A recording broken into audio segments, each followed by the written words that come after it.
Você acorda cansado. É aquele que precisa tomar café para começar o dia. Parece que as coisas não andam, pensa que é coisa da idade, pensa que tá tudo normal. Hoje eu vim aqui nesse vídeo conversar contigo sobre uns temas que eu mais escuto aqui dentro do consultório. Eu sou a doutora Alessandra Fonseca, médica integrativa, e hoje nós vamos conversar sobre um assunto muito comum, a fadiga. Se tu és aquele que acorda cansado, passa o dia cansado, então fica aqui comigo e aproveita e se inscreve no canal. Uma das coisas que eu mais escuto é o cansaço.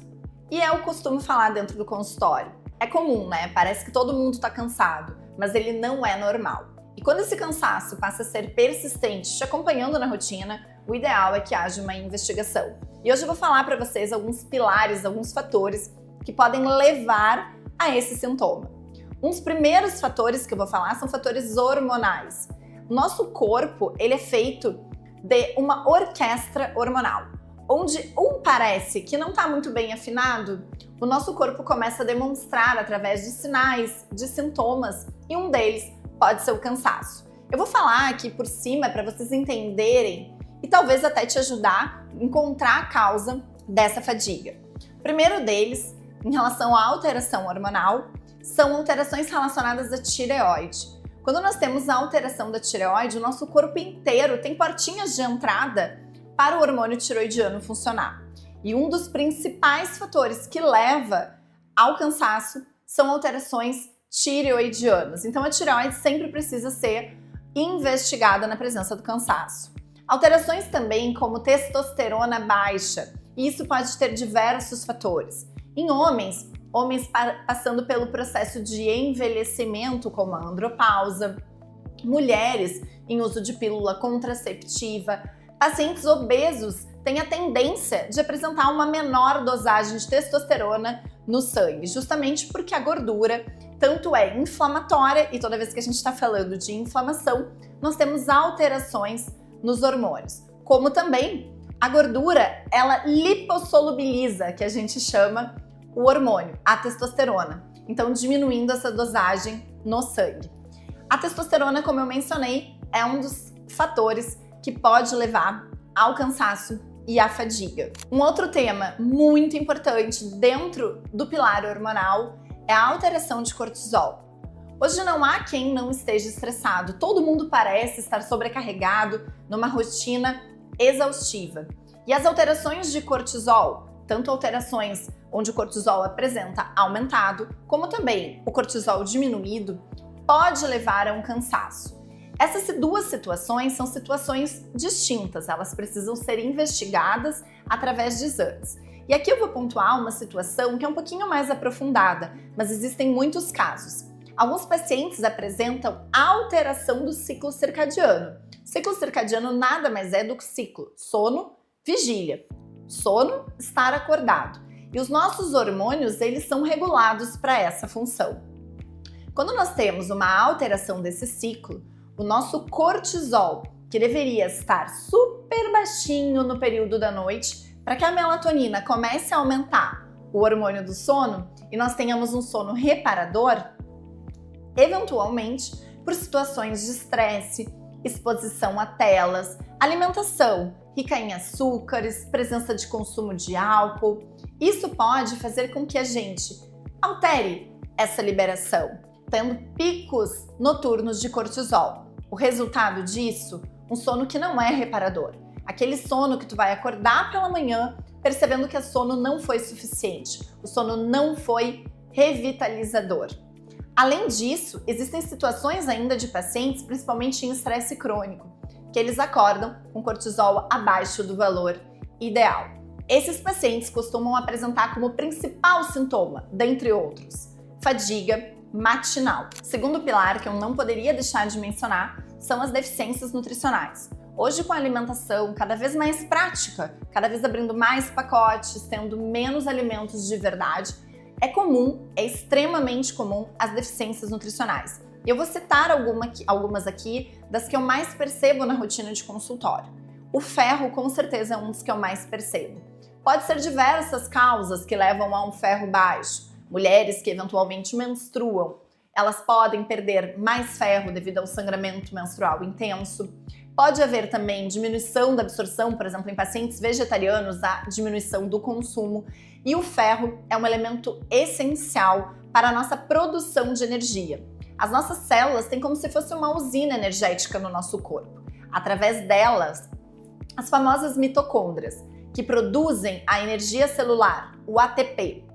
Quando nós temos uma diminuição da concentração de ferritina, que é aquele marcador lá no sangue, onde mede o estoque do ferro, e ele está diminuído, esse paciente com certeza tem dificuldade na produção de energia celular. Esse paciente não só vai se sentir cansado, mas também todas as reações do seu corpo vão apresentar uma certa lentidão. Além disso, aproveitando que existe um gancho, já que a gente está falando, e que a saúde é sempre integrativa na totalidade do indivíduo, o paciente que tem deficiência de ferro vai ter uma piora, provavelmente, da sua função tiroidiana, levando muitas vezes até um quadro de um hipotireoidismo funcional, diminuindo ainda mais a sua energia. Outro nutriente muito importante para avaliar no paciente que apresenta cansaço é a vitamina B12. Existem diversas causas para que haja diminuição deste marcador, desse nutriente no sangue. Primeiro deles, diminuição do consumo. A vitamina B12 ela está presente principalmente na carne bovina, em vísceras. Pacientes vegetarianos que não fazem a suplementação de B12, com certeza irão apresentar em algum momento a insuficiência ou a deficiência dessa vitamina. Bem como pacientes com alterações na produção de ácido clorídrico estomacal. E aí parece algo extremamente distante, e não é. Os pacientes usuários dos prazóis, omeprazol, esomeprazol, até mesmo aqueles que usam o antiácido quando parece que o estômago não está muito legal, aquele pH que está sendo alterado imediatamente reduz aquele desconforto, pode levar a uma diminuição da absorção de vitamina B12 lá no sistema gastrointestinal. Outro fator que também é importante é o desequilíbrio do microbioma intestinal, uma condição conhecida como disbiose intestinal.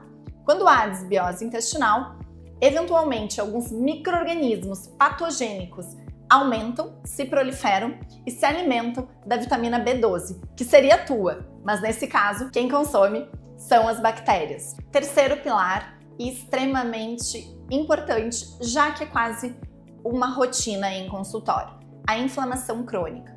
A nossa alimentação ocidentalizada, muito rica em açúcar, fast foods, refrigerantes, leva a um aumento da inflamação do nosso corpo. Bem como eu mencionei agora há pouco, quase todos os indivíduos em algum momento passam por períodos de estresse. E o estresse é um dos elementos mais inflamatórios também.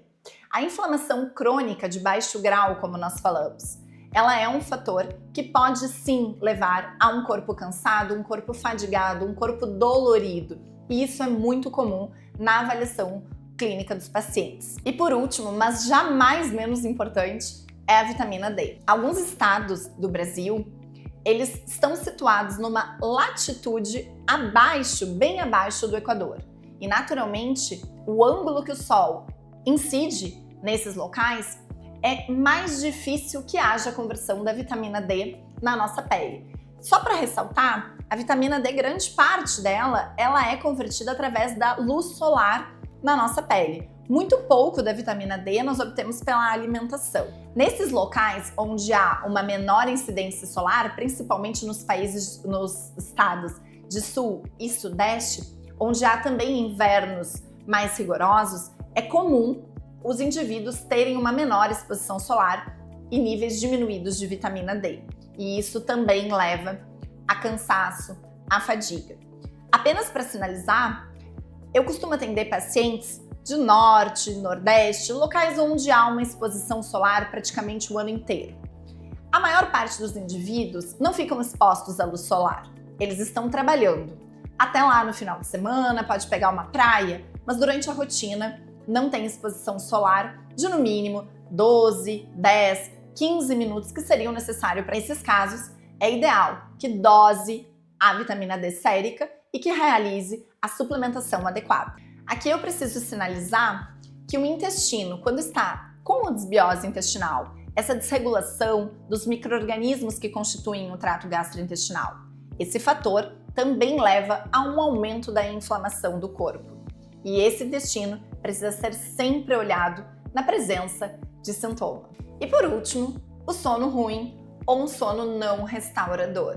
Hoje a gente sabe que a maior parte dos indivíduos ficam expostos a telas, ao celular, ao notebook, até mesmo à televisão, até o horário de dormir. Deixa eu te contar uma coisa. A frequência que as telas expõem para nós é uma frequência de luz azul. Essa frequência, ela inibe lá na nossa glândula pineal, uma glândula que nós temos dentro do nosso cérebro, a produção natural do hormônio do sono, a melatonina. E isso naturalmente vai prejudicar a qualidade do nosso sono. Alguns indivíduos também têm o hábito de dormir com a televisão ligada ou com música. Isso com certeza contribui com um sono não reparador. Realizar a higiene do sono é fundamental para que tu acorda com a sensação de que o sono foi suficiente e revitalizante durante a noite. O que é a higiene do sono? É se expor minimamente a luzes e a telas pelo menos 2 horas antes de deitar. Evitar álcool e estimulantes do período da tarde até a noite. Como também evitar alimentos gordurosos, alimentos com alta carga de açúcar que vão prejudicar o teu sono. O momento que começa a anoitecer, o ideal é que nós passamos a ter um momento de relaxamento, um momento de começar a entrar em modo de relaxamento para que mais tarde o teu corpo interprete que os níveis de melatonina estão subindo, os de cortisol estão descendo e você está pronto para ter um sono tranquilo e reparador. E uma coisa muito importante, dormir num horário adequado, mas no final de semana fazer uma bagunça, isso pode desregular o teu ciclo circadiano.